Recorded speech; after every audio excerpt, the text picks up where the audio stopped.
Live music has always been something magical, fragile, and unforgettable. It gives us the feeling that anything can happen in the moment. But sometimes tragedy strikes, leaving behind echoes of what might have been.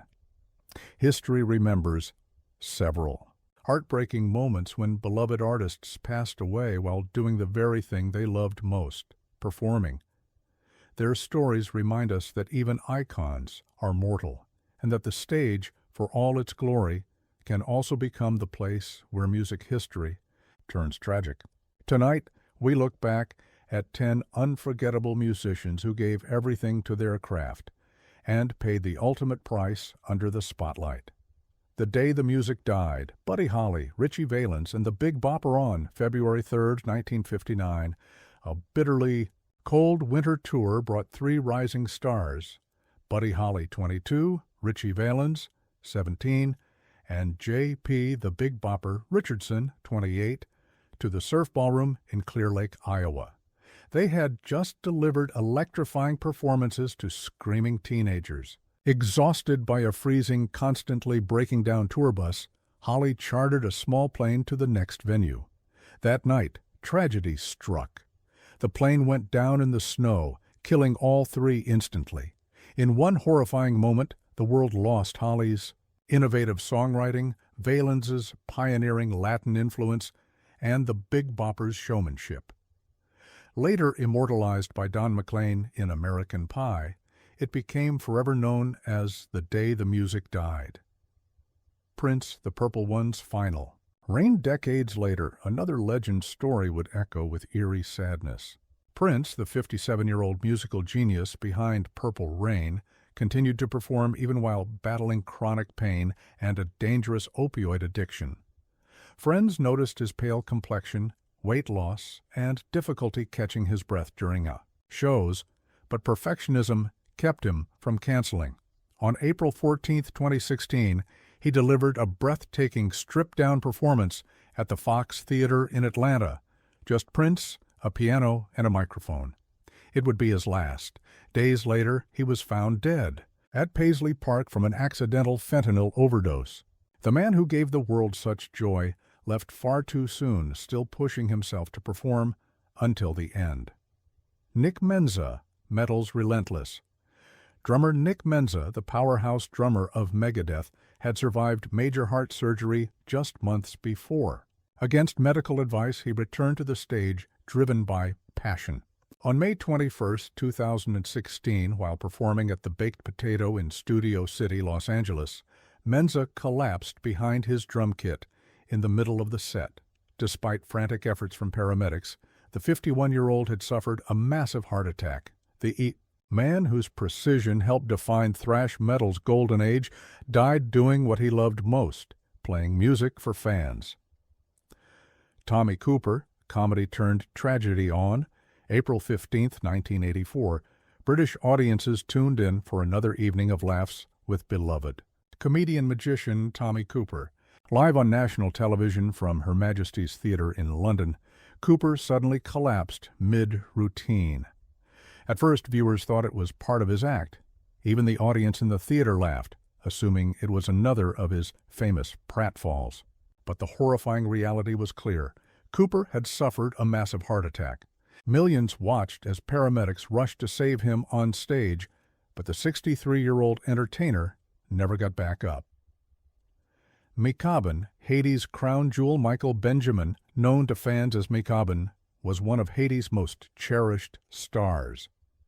Beloved for his smooth vocals and charismatic stage presence, he was headlining a major Caribbean concert in Paris Accor Arena on October 15, 2022.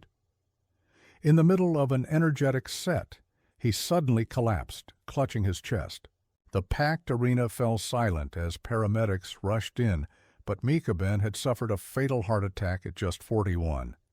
The tragedy left Haiti and fans across the diaspora devastated, as he left behind a wife, 3 children, and a nation in mourning. Irma Bule, the snake dancer of Indonesia.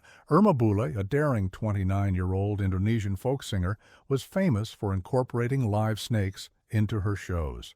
On April 4, 2016, While performing in Karawang, West Java, one of her cobras bit her on the thigh. Determined not to disappoint her audience, she refused medical attention and kept singing for another 45 minutes. But the venom coursing through her veins could not be stopped. She collapsed backstage and was pronounced dead at the hospital. Fans were heartbroken, realizing her fierce dedication had literally cost her life. Tiny Tim, tiptoe to tragedy tiny. Tim, the eccentric entertainer behind the hit Tiptoe Through the Tulips, never stopped performing despite multiple heart problems.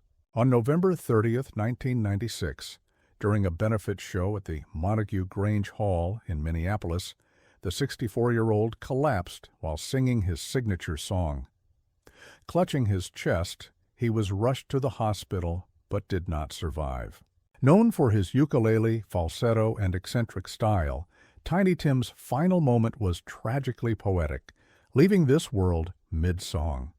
Les Harvey, electrocuted on stage on May 3, 1972, Scottish blues rock guitarist Les Harvey of Stone the Crows, was performing at Swansea University. The band was gaining momentum across the UK, and the intimate venue was filled with enthusiastic students. But when Harvey, with wet hands, reached for a faulty microphone, 240 volts of electricity surged through his body. He collapsed instantly, his bandmates and the crowd stunned into silence. Despite attempts to save him, Harvey was gone. His death highlighted the dangerous lack of safety standards in live venues at the time. Dimebag Darrell, murder on stage on December 8, 2004, heavy metal was forever scarred. Guitar virtuoso Dimebag Darrell, co-founder of Pantera and Damage Plan, was performing at Alrosa Villa in Columbus, Ohio. As fans enjoyed the show, a deranged gunman stormed the stage and opened fire with a 9mm pistol. In an instant, Dimebag was shot and killed, along with 3 others. He died at 38, with his guitar still strapped to him.